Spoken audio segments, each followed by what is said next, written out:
And this has a few parts to it. We're going to find a couple, we'll solve this for y, first of all.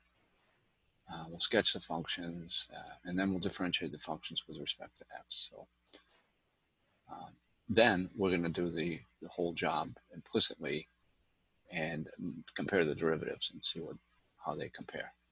So let's go ahead and start. First of all, we're solving it for y. Let's see, we'll have 16y squared equals 16 plus x squared. And that means y squared equals 16 over 16 plus x squared. 16. So y will be equal to plus or minus. I'm going to write x squared plus 16 over 4 like that. Okay. So I have two functions. And let's see. Okay, now I'm going to look at this graph a couple different ways. First of all, it is, from this form, we can recognize that it is a hyperbola, and the transverse axis is along the y. You could write it this way.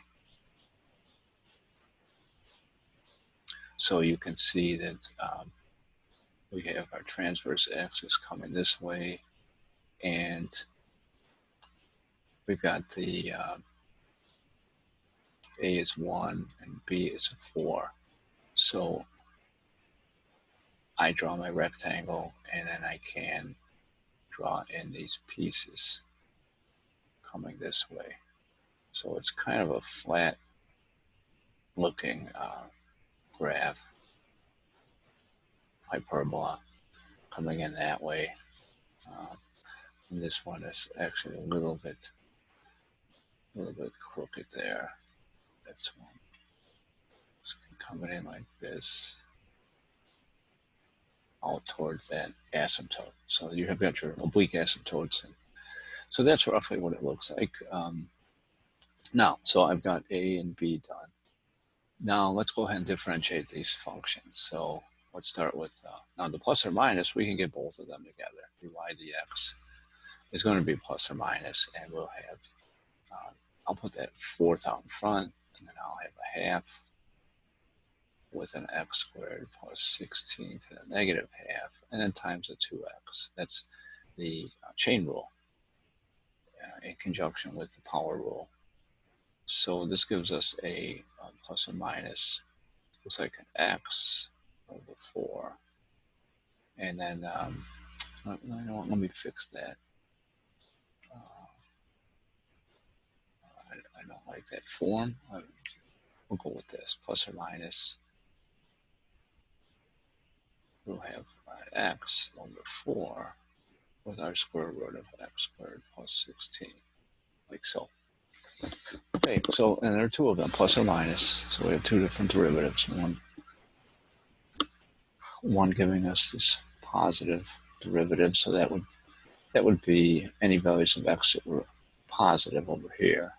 You should have positive slopes here and over here. So you'd be getting these two different forms, depending on if x is positive or negative.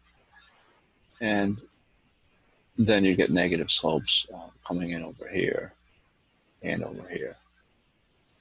So give you a little bit of everything. So for every value of x, you have actually two different y values, and therefore two different slope values, one positive, one negative. Okay, so that takes care of C. Now, the original equation could be done implicitly. So let's look at that. We're starting with the 16y squared minus x squared equals 16. So we'll jump right in. We'll have a 32y dy dx minus 2x equals 0. So I've differentiated both sides. This first side, I had to do the chain rule on this term here, 16y squared. The second term, just a minus 2x. And let's see, let's take this down a little. And let's solve this for dy dx. This would be a 2x over 32y, which is x over 16y. Okay, so it doesn't actually look like the other one, but if we were to replace the y with its value, which you might be saying, if we do that, why would we even use implicit differentiation? We don't always know ahead of time if it's going to be a simple job or not. But if you put these in here, this is my y value. If I put that in, whoops, I'm going to have, in fact, I'm going to take it over here since I'm running out of room here. I would have that's equal to x over 16 times, and I'll put the plus or minus out here. We're going to have that root x squared plus 16 over 4, like so. Okay, so let's see what that gives us. We end up with, let's see, that 4 is going to come up, so we'll have, I'll put the plus or minus up here. We'll have the 16, that x squared plus 16. So, and then just one more step, we'll write plus or minus x over the 4 with the x squared plus the 16. So either way, we end up with the same same final results here. We've got this one, and we've got this one here.